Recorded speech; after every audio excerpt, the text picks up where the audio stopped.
Hello everyone, myself Rahul Dikshit and I welcome you all on our YouTube channel ई ज्ञान school.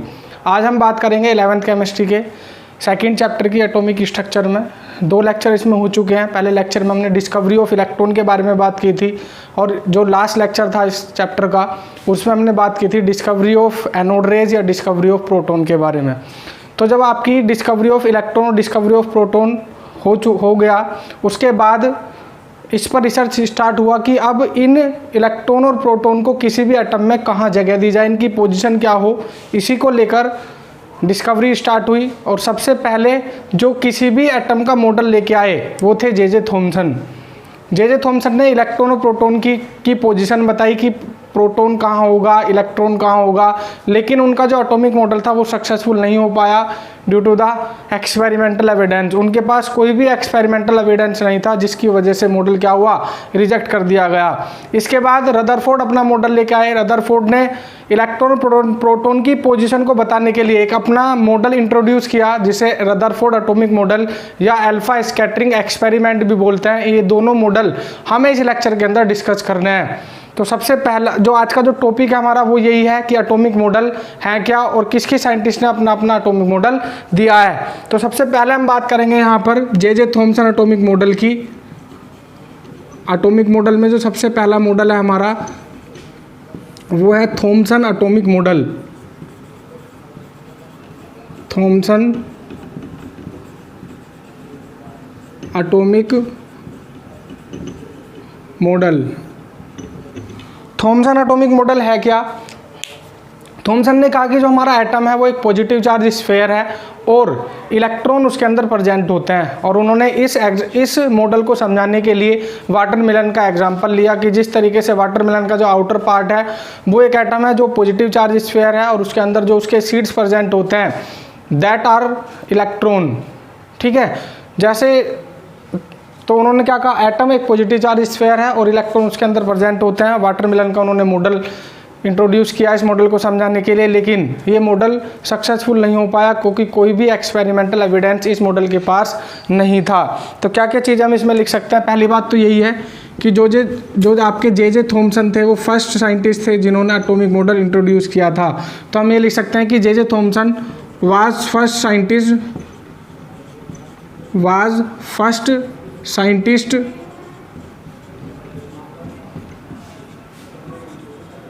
which proposed an atomic model।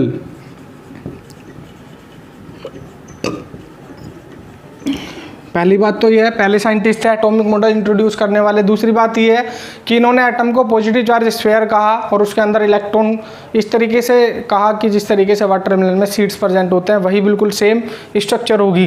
तो दूसरा जो point है इनका वो ये है कि he said that an atom is positive charge sphere।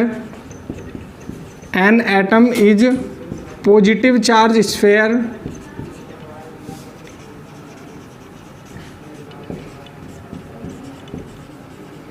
and electron are embedded in it। And electron are embedded in it। ठीक है, और इस मॉडल को समझाने के लिए इसे थॉमसन एटॉमिक मॉडल को वाटरमेलन मॉडल भी कहा जाता है क्योंकि इन्होंने इस मॉडल को समझाने के लिए उसका एग्जाम्पल यूज़ किया था। तो हम यहाँ पर लिख सकते हैं कि he given an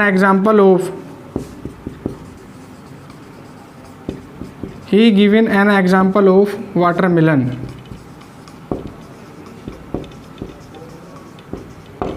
model successful क्यों नहीं रहा? क्योंकि कोई भी एक्सपेरिमेंटल प्रूफ नहीं था इनके पास कि एटम पॉजिटिव चार्ज स्फीयर है और उसके अंदर इलेक्ट्रॉन एम्बेडेड है।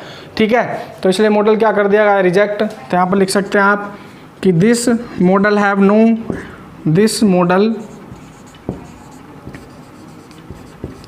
No experimental evidence. This model have no experimental evidence. Therefore this model Therefore, this model was rejected. Therefore, this model was rejected. तो पहला मॉडल था हमारा थॉमसन एटॉमिक मॉडल, जिसे रिजेक्ट कर दिया गया था।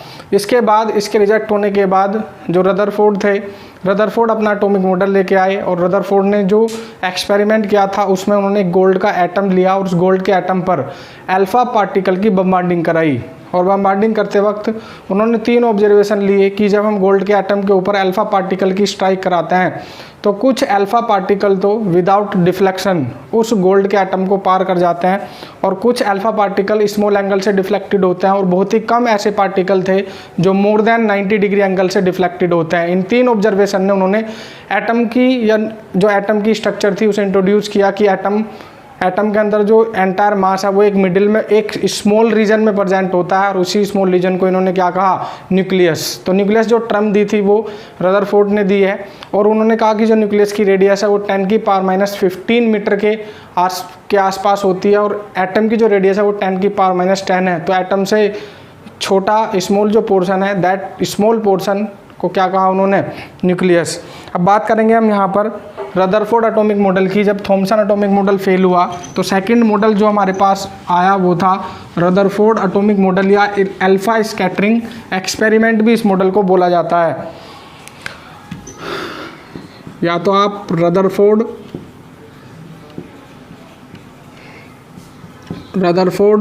Atomic model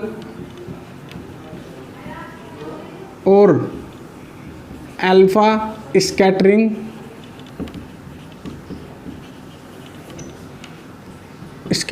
experiment.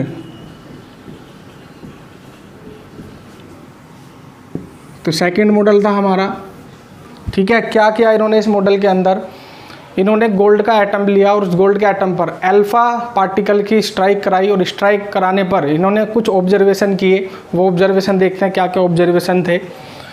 इन्होंने कोई गोल्ड का एटम लिया, ठीक, और इस गोल्ड के एटम पर, ये जो गोल्ड का एटम है, इस गोल्ड के एटम पर उन्होंने अल्फा पार्टिकल की स्ट्राइक कराई।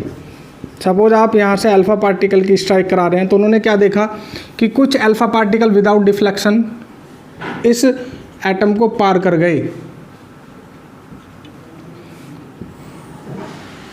कुछ अल्फा पार्टिकल विदाउट डिफ्लेक्शन जो गोल्ड का एटम था उससे आर पार निकल गए। कुछ अल्फा पार्टिकल हमारे पास ऐसे थे जो स्मॉल एंगल से डिफ्लेक्टेड हो गए और बहुत ही कम अल्फा पार्टिकल थे जो जिस एंगल से गए थे उसी एंगल से क्या गए वापस, या मोर देन 90 डिग्री एंगल आप बोल सकते हैं। तो बहुत कम पार्टिकल ऐसे थे हमारे जो जिस एंगल से गए उसी एंगल से क्या गए वापस। तो 3 ऑब्जर्वेशन जनरली इस मॉडल से उन्होंने निकाले, ठीक है। तो आप बोल सकते हैं रदरफोर्ड मॉडल के बारे में कि इलेक्ट्रॉन और प्रोटॉन की पोजीशन को समझने के लिए इन्होंने गोल्ड के एटम के ऊपर अल्फा पार्टिकल की स्ट्राइक कराई और स्ट्राइक कराने के बाद जो इनके ऑब्जर्वेशन थे उनकी इन्होंने स्टडी की। स्टडी करने के बाद उनसे कुछ कंक्लूजन निकाले, ठीक है, कि एटम के अंदर कौन कौन सी चीज़ें प्रेजेंट है, एटम का जो एंटायर मास है वो कहाँ प्रेजेंट होता है, और एटम के अंदर जो स्मॉल पोर्शन है न्यूक्लियस, उस पर पॉजिटिव चार्ज किसकी वजह से है, वो किस सब एटॉमिक पार्टिकल की वजह से, वो सारी चीज़ें इसमें डिस्कस की हैं। तो रदरफोर्ड मॉडल को अगर हम एक्सप्लेन करें तो हम लिख सकते हैं कि to understand the position of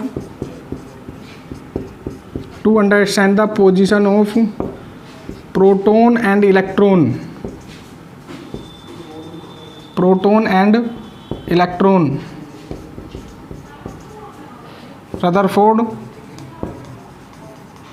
Rutherford performed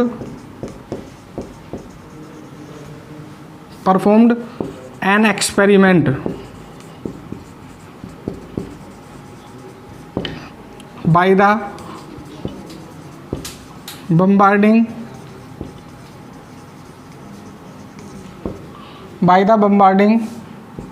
of alpha particle of an atom of gold particle gold के पार्टिकल पर इन्होंने क्या किया, अपना एक्सपेरिमेंट परफॉर्म किया of an atom of gold particle, and by this experiment following observation are there, and by this experiment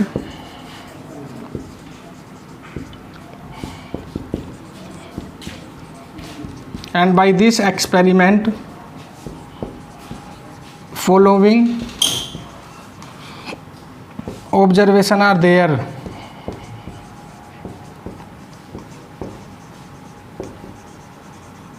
वो observation क्या थे, 3 चीज़ें यहाँ पर उन्होंने नोटिस की थी। पहला, बहुत से अल्फा पार्टिकल का विदाउट डिफ्लेक्शन आर पार निकल जाना। दूसरा, कुछ कम पार्टिकल का स्मॉल एंगल से डिफ्लेक्शन होना, और बहुत ही कम पार्टिकल का जिस एंगल से गए थे उस एंगल से वापस आना। तो 3 ऑब्जर्वेशन थे इनके, वो देखते हैं कि हैं क्या वो observation.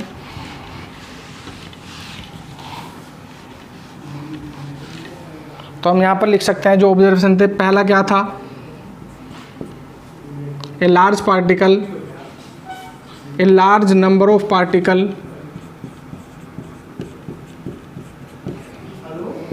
passes through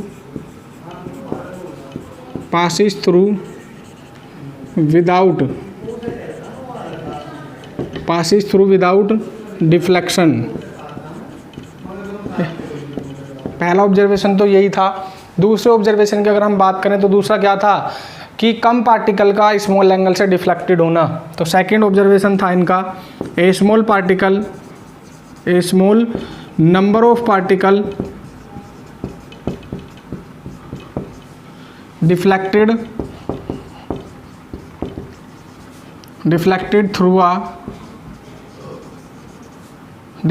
through a small angle। Clear. और बहुत ही कम पार्टिकल हमारे ऐसे हैं जो मोर देन 90 डिग्री एंगल से क्या हुए हैं, डिफ्लेक्टेड हुए हैं। तो थर्ड पॉइंट की अगर आप बात करें तो ए वेरी फ्यू पार्टिकल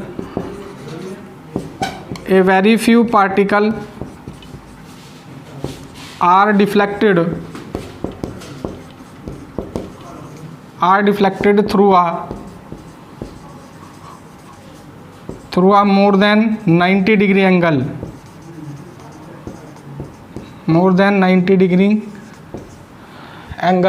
तो ये 3 ऑब्जर्वेशन थे। पहला समझ लिया आपने, डायग्राम में भी दिखाई दे रहा है कि बहुत सारे पार्टिकल ऐसे थे जो विदाउट डिफ्लेक्शन पार निकल गए, कुछ क्या हुए स्मॉल एंगल से डिफ्लेक्टेड हो गए, और कुछ ही अल्फा पार्टिकल ऐसे थे जो जिस एंगल से गए थे उस एंगल से क्या आ गए वापस। तो इनसे कुछ कंक्लूजन यहाँ रदरफोर्ड ने निकाले। पहला कि एटम का बहुत सारे पार्टिकल का, अल्फा पार्टिकल का आर पार निकल जाना, ये प्रूफ करता है कि जो एटम का अधिकांश भाग है, जो उसका मोस्टली पार्ट है, वो क्या है, एम्प्टी है। कोई चीज़ विदाउट डिफ्लेक्शन अगर आर पार जा रही है, इसका मतलब क्या है कि उसका मोस्टली पार्ट क्या है, एम्प्टी है। कोई चीज़ जब भी विदाउट डिफ्लेक्शन पास होगी, जब उसका स्पेस क्या होगा, एम्प्टी होगा। दूसरा उन्होंने क्या ऑब्जर्वेशन निकाला, अगर हम अल्फा पार्टिकल की बात करें तो अल्फा जो पार्टिकल है हमारा, वो 2 हीलियम 4 जो एटम है उससे ही हम अल्फा पार्टिकल बोलते हैं, और जो अल्फा पार्टिकल है वो नेचर में एक पॉजिटिव पार्टिकल होता है। तो इन अल्फा पार्टिकल का स्मॉल एंगल से डिफ्लेक्शन होना ये प्रूफ देता है कि एटम के अंदर कहीं ना कहीं पॉजिटिव चार्ज प्रेजेंट है। अगर डिफ्लेक्शन हुआ है, अगर नेगेटिव चार्ज होता तो पार्टिकल अट्रैक्ट होते, लेकिन क्या है यहाँ डिफ्लेक्शन हुआ है, इसका मतलब यहाँ इस एटम के अंदर कोई ना कोई पॉजिटिव चार्ज प्रेजेंट है, जिसकी वजह से क्या हुआ है, डिफ्लेक्शन हुआ है। थर्ड जो ऑब्जर्वेशन था उससे कंक्लूजन निकलता है कि कुछ बहुत ही कम पार्टिकल ऐसे थे जो जिस एंगल से आए थे उस एंगल से वापस गए। इसका मतलब जब ये अल्फा पार्टिकल डायरेक्टली उस पॉजिटिव चार्ज से स्ट्राइक की होगी, तब ये उसी एंगल से वापस आए जिस एंगल से गए थे। इसका मतलब कि कहीं ना कहीं मिडिल में वो पॉजिटिव चार्ज प्रेजेंट है, कहीं ना कहीं मिडिल में वो पॉजिटिव चार्ज प्रेजेंट है। जब ये अल्फा पार्टिकल डायरेक्टली इस पॉजिटिव चार्ज से स्ट्राइक करेंगे तो क्या होगा, वो डायरेक्टली वापस आ जाएंगे। अगर इसके आसपास से निकलेंगे तो क्या होगा, एक स्मॉल एंगल से डिफ्लेक्शन होगा। और यदि वो पार्टिकल इस पॉजिटिव चार्ज के कॉन्टैक्ट में नहीं आ रहे हैं तो वो विदाउट डिफ्लेक्शन क्या हो जाएंगे, पास। ठीक है, तो इसी 3 ऑब्जर्वेशन और 3 कंक्लूजन के बेसिस पर रदरफोर्ड ने एटम की एक पिक्चर इंट्रोड्यूस की, उसकी कुछ कैरेक्टरिस्टिक्स बताई। उनकी बात करते हैं हम कि क्या कैरेक्टरिस्टिक्स थे इस रदरफोर्ड मॉडल के। तो जो मेन कैरेक्टरिस्टिक्स हैं केवल उन्हीं को ही डिस्कस करना है हमें। तो जो नेक्स्ट हेडिंग है आपकी वो है main characteristics of Rutherford model. Main characteristics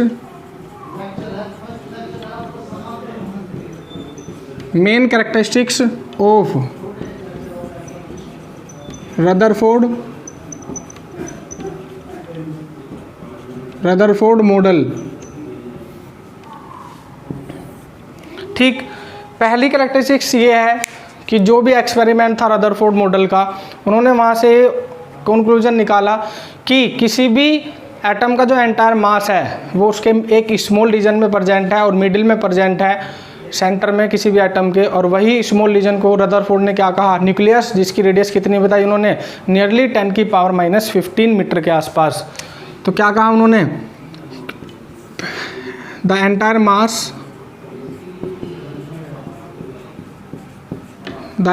mass and positive charge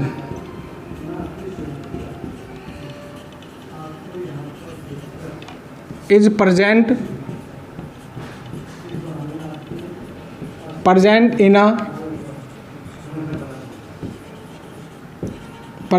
a small region at the center of an atom,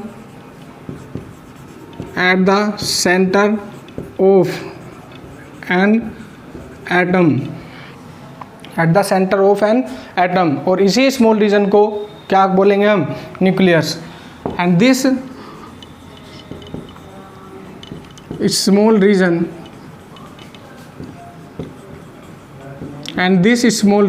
is known as nucleus, which have 10⁻⁻15 metre radius, जिसकी रेडियस कितनी है, 10⁻⁻15 metre. ये पहली characteristics थी उस experiment से जो Rutherford ने कंक्लूड किया था। दूसरी अगर हम बात करें यहाँ पर, तो दूसरा ये है कि न्यूक्लियस के पास जो पॉजिटिव चार्ज है वो पॉजिटिव चार्ज केवल प्रोटॉन की वजह से है। तो हम ये कह सकते हैं कि entire positive charge on the nucleus is due to the presence of proton. तो हम यहाँ पर लिख सकते हैं कि total positive charge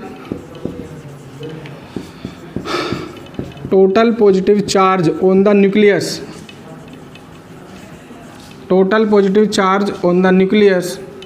is due to the presence of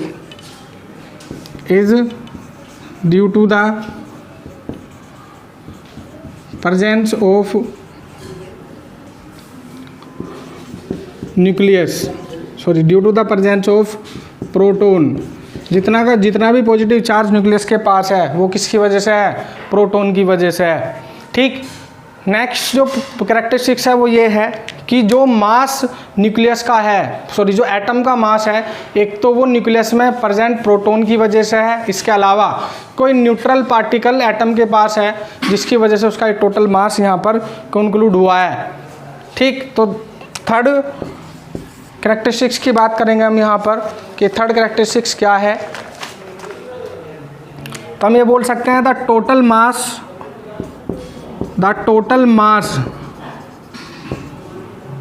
total mass of nucleus is due to the presence of proton and some other neutral particle. अभी उस न्यूट्रल पार्टिकल की डिस्कवरी नहीं हुई है यहाँ अब तक, जब तक रदरफोर्ड मॉडल हमारा इंट्रोड्यूस हुआ था। तो the total mass of nucleus is due to the presence of proton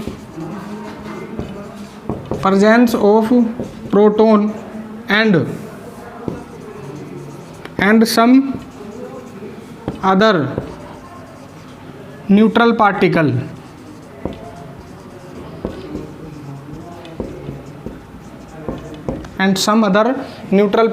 वो न्यूट्रल पार्टिकल कौन होगा, उसकी डिस्कवरी रदरफोर्ड मॉडल तक नहीं हुई थी। अगर हम नेक्स्ट कैरेक्टरिस्टिक्स की बात करें तो रदरफोर्ड ने ये कहा कि एटम के अंदर जो इलेक्ट्रॉन प्रोटॉन है वो एक इलेक्ट्रोस्टैटिक फोर्स के थ्रू क्या है आपस में बाइंडेड हैं, बाउंड है एक दूसरे से, तो हम ये कह सकते हैं कि न्यूक्लियस और इलेक्ट्रॉन के बीच जो फोर्स यहाँ पर काम करेगा वो क्या होगा, एक इलेक्ट्रोस्टैटिक फोर्स होगा। तो फोर्थ प्रॉपर्टी ये है, फोर्थ कैरेक्टरिस्टिक्स है हमारी the nucleus and electron are held together by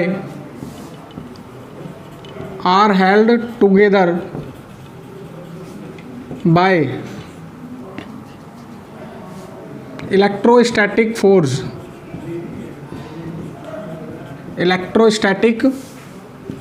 force. ठीक है, और वो जो इलेक्ट्रोस्टैटिक फोर्स है यहाँ अट्रैक्शन फोर्स काम करेगा, क्योंकि प्रोटॉन पर पॉजिटिव चार्ज है और इलेक्ट्रॉन पर कैसा चार्ज है, नेगेटिव। और जब अपोजिट चार्ज हैं तो वहाँ इलेक्ट्रोस्टैटिक फोर्स अट्रैक्शन फोर्स होता है। अगर सेम चार्ज है तो रिपल्सन फोर्स होगा, और अगर डिफरेंट चार्ज हैं तो कौन सा इलेक्ट्रोस्टैटिक फोर्स काम करेगा, अट्रैक्शन फोर्स। ठीक, इसके अलावा अगर इसकी लास्ट कैरेक्टरिस्टिक्स की बात करें तो लास्ट कैरेक्टरिस्टिक्स की है कि जो प्रोटॉन है वो न्यूक्लियस में प्रेजेंट होता है, और जो इलेक्ट्रॉन है वो उस एटम के चारों तरफ सर्कुलर पाथ पर मोशन करता है, और उसी सर्कुलर पाथ को क्या बोला रदरफोर्ड ने, एक्स्ट्रा न्यूक्लियर पोर्शन। न्यूक्लियस के अंदर प्रोटॉन है और एक्स्ट्रा न्यूक्लियर पोर्शन के अंदर कौन मूवमेंट कर रहा है, इलेक्ट्रॉन। तो जो फिफ्थ कैरेक्टरिस्टिक्स है उसकी ये है, the proton present in the nucleus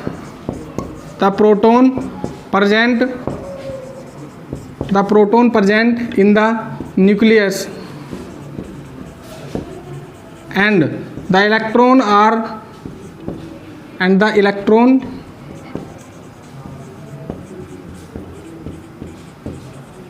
are moved in a circular path और जब वो सर्कुलर पाथ में, जिस सर्कुलर पाथ में मूवमेंट कर रहा है, that circular path is known as extra nuclear portion. क्या लिख सकते हैं आप आगे यहाँ पर, and this circular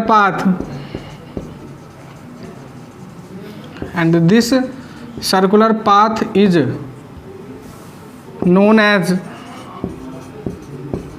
known as extra nuclear portion।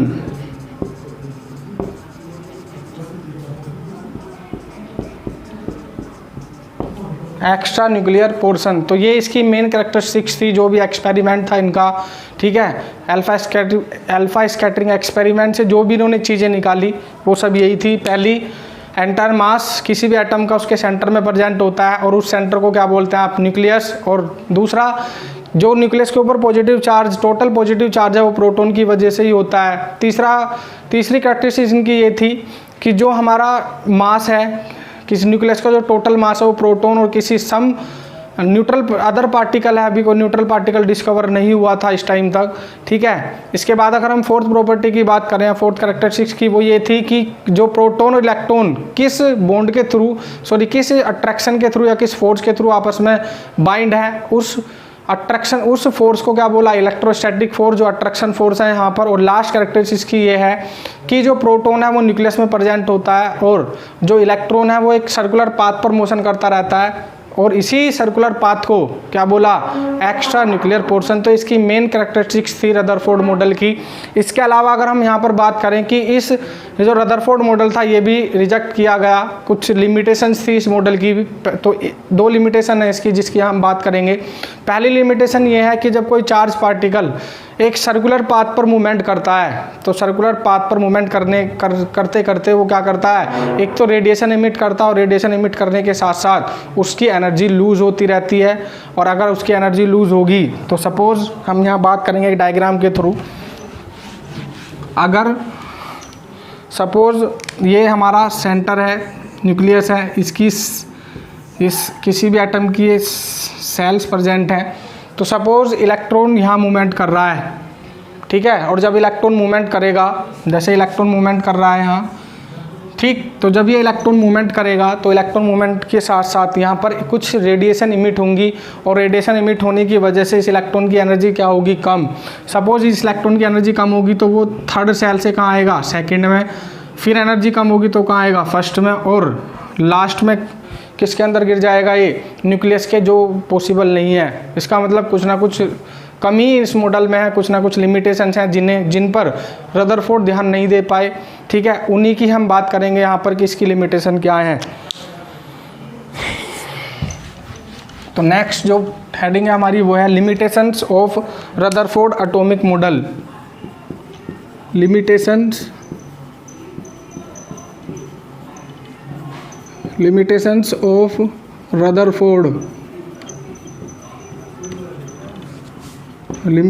Of Rutherford atomic model. पहली ये थी कि जो इलेक्ट्रॉन है वो चार्ज पार्टिकल है, और मैक्सवेल की थ्योरी बोलती है कि अगर कोई charge particle opposite charge particle के चारों तरफ मूव कर रहा है तो उसकी एनर्जी कहीं ना कहीं कम होगी, और अगर एनर्जी कम हुई है तो वो अंत में क्या गिरेगा, वो न्यूक्लियस के अंदर गिर जाएगा, जो कभी पॉसिबल नहीं है। तो पहली लिमिटेशन तो यही है कि electron is a charge particle, electron is a charge particle and it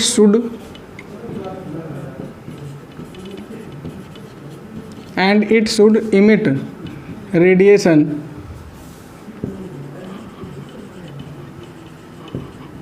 with losing energy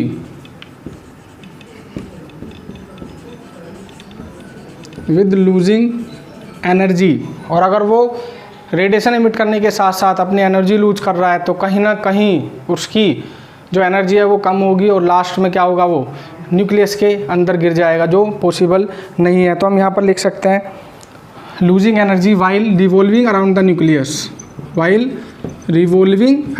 nucleus, जब वो न्यूक्लियस के चारों तरफ क्या कर रहा हो, move, revolving around the nucleus, and in the end it falls into the nucleus, और जो कि कभी पॉसिबल नहीं है, which never happened, और ऐसा कभी नहीं हो सकता, which never happened। तो ये पहली लिमिटेशन है। दूसरी लिमिटेशन है कि जो हमारा रदरफोर्ड मॉडल था वो हाइड्रोजन स्पेक्ट्रम के अंदर जो लाइन आई थी उनको एक्सप्लेन नहीं कर पाया।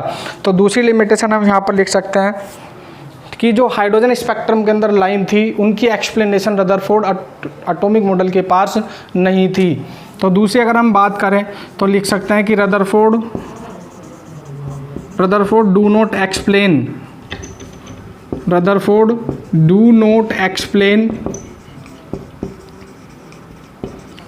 explain the existence of certain